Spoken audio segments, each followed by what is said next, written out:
আচ্ছা, বাজুরিকা পাখি কিন্তু কথা বলতে পারে। আপনারা কি জানেন? মানে এই পাখি ছোট্ট, একেবারে ছোট্ট হলেও এরা কিন্তু কথা বলতে পারে এবং এদের বেশ কিছু গুণ আছে যেগুলো আমরা জানি না, সাধারণ মানুষ জানে না। অনেক গুণই রয়েছে যেগুলো সাধারণ মানুষ জানে না এবং অনেকেই জানতে চায়। ভিডিওর নিচে অনেকেই কমেন্ট করে যে ভাই এই পাখি কি কথা বলতে পারে বা এই পাখির বিস্তারিত কিছু বলেন। এই পাখি নিয়ে অনেক তথ্য আছে যেগুলো আজও মানুষের অজানা এবং এগুলো নিয়ে কেউ কোনো ভিডিও বানায় না, কেউ আলোচনাও করেনি। সো আজকে এই বিষয়গুলো আমরা জানবো। সম্পূর্ণ হয়তো বা জানতে পারবো না, ভিডিওটা বড় হয়ে যাবে। যে কারণে কিছু হলেও জানবো যেগুলো অনেকেই জানতে চান এবং অনেকেই বলে না। অনেক চ্যানেলই পান, বড় বড় চ্যানেল, বাট এই বিষয় নিয়ে কোনো আলোচনাই করে না। তো আজকে আমি এই বিষয়গুলো বলবো, আপনারা পুরো ভিডিওটি দেখুন। এই পাখিগুলো সর্বপ্রথম বৈশিষ্ট্য এখানে 360 ডিগ্রি পর্যন্ত দেখতে পাই। মানে আপনি যদি এই পাখিগুলো দেখবেন সোজা বসে আছে, বাট আপনি আশেপাশে কি হচ্ছে ওরা দেখতে পায়, মানে ওদের মাথা ঘুরতে হয় না। তাই এদেরকে বলা হয় 360 ডিগ্রি পর্যন্ত দেখতে পায়। তাহলে মোটামুটি ভালোই ক্যাপচার করতে পারে। আর 360 ডিগ্রি দেখতে পাওয়ার কারণে এরা কিন্তু আশেপাশের কোনো বিপদ সবার আগেই টের পায়, সহজেই টের পায়, কারণ সহজেই দেখতে পায় যেহেতু, ওই জন্য সহজেই টের পায়। এবং এদের আরেকটি বৈশিষ্ট্য কালার চেঞ্জিং। কালার চেঞ্জিং কিন্তু এদের একটি জেনেটিক বৈশিষ্ট্যই। মানে এই পাখি দেখবেন অন্যান্য পাখি সাধারণত দেখা যায় যে, দেখা গেল কি সাদা কবুতর দেখবেন সাদা বাচ্চাই বেশি ফুটে বা কালো কবুতরের কালা বাচ্চাই বেশি ফুটে। বাট এদের কিন্তু এরকমটা না, এদের বিষয়টা কিন্তু ভিন্ন। এদের রং যাই হোক, বিভিন্ন রঙের বাচ্চা ফুটে। যেমন এই আমার এই পাখিগুলো একটি সাদা আর একটি ওই যে আপনার স্পেঞ্জের কোয়ালিটি, পুরো স্পেঞ্জের না ওই কোয়ালিটির আর কি, বুঝছেন?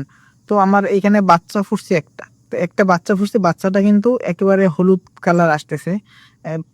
আর একটু বড় হলে দেখাবো না আমি, মানে এখন পর্যন্ত পুরোপুরি তো পশম গজায়নি, পশম গজানো শুরু করছে, হলুদ কালার আসতেছে বাচ্চাটা। আশা করি কালারটা খুব সুন্দর হবে। তাই জেনেটিক গুণ এটা, যে এদের কালার চেঞ্জিং গুণটা জেনেটিক ভাবেই রয়েছে এবং এরা কিন্তু মানুষ খুব পছন্দ করে। আপনি যদি এদেরকে একটু সময় দেন, এদের একটু কাছাকাছি রাখেন, এদের আশেপাশে থাকেন, এরা খুব সহজেই চিনে ফেলবে। এরা মালিককে এত সহজে চিনে যে অন্যান্য পাখি চিনতে পারে না এত সহজে। মানে এই বাজুরিকে পাখি, কোকাটেল পাখি, ম্যাকাও, এগুলো খুব ভালো করে মালিককে চিনতে পারে, মানে সহজেই চিনতে পারে এবং আপনার কথাও কিন্তু ওরা বুঝতে পারে। ওরা কণ্ঠ চিনে। মানে আপনি যদি এক জায়গায় 10 জন কথা বলে, ওর মালিককে তার কণ্ঠ কিন্তু চিনতে পারে। এদের মানে বেশ কিছু গুণ আছে। এবং আর হ্যাঁ, এরা মিউজিক শুনতেও পছন্দ করে। আপনি দেখবেন যে কোনো মিউজিক ছাড়লে এরা খুব খুশি হয়, খুব আনন্দ থাকে। অনেক সময় পাখি কিচিরমিচির করে, মানে মিউজিকের সাথে রেসপন্স করে এবং পাখি নড়াচড়া খুব খুব দুষ্টামি করে, মানে মিউজিক খুব পছন্দ করে এরা। এবং এরা কিন্তু সর্বোচ্চ 5 থেকে 10 বছর বাঁচে এবং 10 বছর যে বাঁচে এটা কিন্তু এমনি এমনি বাঁচে না, এটা খাবারের উপর নির্ভর করে অনেকটাই।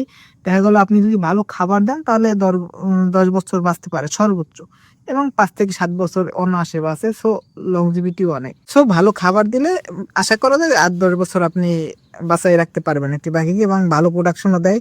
এরা কিন্তু 5টা 7টাও ডিম যেহেতু পারে, সবসময় কিন্তু সব ডিম ফুটে না আর ফুটবেও না। দেখা যায় 5টা 7টা ডিম পারলে 4টে 5টা বা 3টে 4টে বাচ্চা ফুটে অনায়াসে। 3টে 4টে বাচ্চা খুব সুন্দরভাবে এরা মানুষ করতে পারে। এবং এদের কথা বলার যে বিষয়টা, এটা আমি আগে ক্লিয়ার করি যে কথা বলার বিষয়টা হলো কি, এরা পুরোপুরি কথা বলতে পারে না, বাট এরা আপনার কথাকে নকল করতে পারবে। মানে ওরা মালিকের কথা বা যে কোনো মানুষের কথা নকল করতে পারে। কিরকম দেখা গেল 5 থেকে 100টা শব্দ এরকম নকল করতে পারে, স্পষ্ট না অস্পষ্ট, বাট কথা বলতে পারে, কিন্তু অল্প হলেও কথা বলতে পারে। এবং সবচেয়ে বড় বিষয় কি, এরা টেম্প হয় খুব দ্রুত। আপনি এদের কাছাকাছি রাখলে টিম করতে চাইলে খুব সহজেই টিম হয়। এই যে দেখেন আমার এই পাখি কিন্তু বাচ্চা আছে, ভিতরে কিচিরমিচির করতেছে, আবার আশা করা যায় ডিম দিবে। দেখেন ওই যে রেসপন্সটা দেখছেন, আবার ডিম দেবে। তাই এর দিক দিয়ে আর একটা প্রোডাকশনটাও খুব ভালো। সো সকলে ভালো থাকবেন, তাদেরকে সাবস্ক্রাইব করবেন।